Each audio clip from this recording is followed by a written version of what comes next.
वैजापूर गावात तलाव लागत घरालगत असलेल्या एका झाडाच्या 8.5 फूट लांबीच्या व 11 किलो वजनाच्या अजगराला स्वाप बचाव दलने सुरक्षित रेस्क्यू करून सिंधवाही वन परिक्षेत्रातील कच्चेपार जंगलातील सिंधबोडी तलाव परिसरात जंगलात सोडून जीवनदान दिले।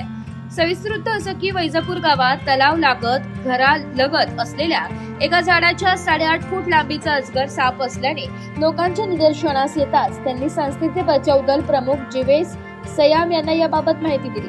याबाबत स्वाबचे बचाव दल प्रमुख सर्पमित्र जीवेश सयाम, नितीन भेंडाळे, गणेश गुरनुले, आदित्य नहणे यांनी अजगराला सुरक्षित पकडून नंतर गावकरी यांना अजगराबद्दल माहिती दिली आहे। माहिती सांगताना बिनविषारी अजगर आणि विषारी घोणस यांच्यामधील फरक समजून सांगितलाय।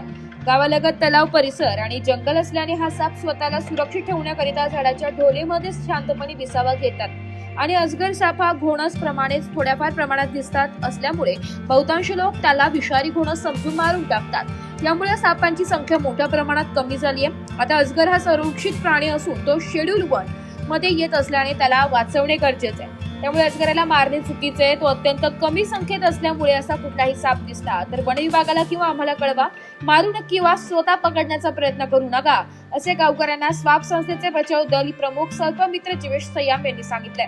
या अजगराची नोंद तळोदी बाळापूर वनपरिक्षेत्रात करून सिंधवाही वनपरिक्षेत्रातील कच्चेपार जंगलातील सिंधबोडी तलाव परिसरात जंगलात सोडून जीवनदान दिले।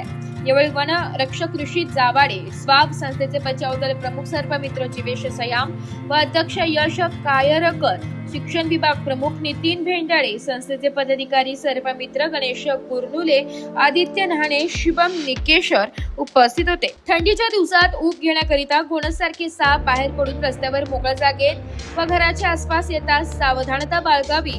जर घर परिसरात साप आढळल्यास घाबरून जाऊ नये व त्या सापाला मारण्याऐवजी सर्पमित्रांनाच प्राचारण करावे। सर्पदंश झाल्यास कोणत्याही मांत्रिकाकडे जाऊन आपला जीव गमावण्याऐवजी शासकीय रुग्णालयात जाऊन औषधोपचार करावा, अँटी स्नेक व्हेनम्स घ्यावा, असं या संदर्भात यश कायरकर यांनी सांगितलंय। रिपोर्ट नाशिक लोकशाही न्यूज नाशिक।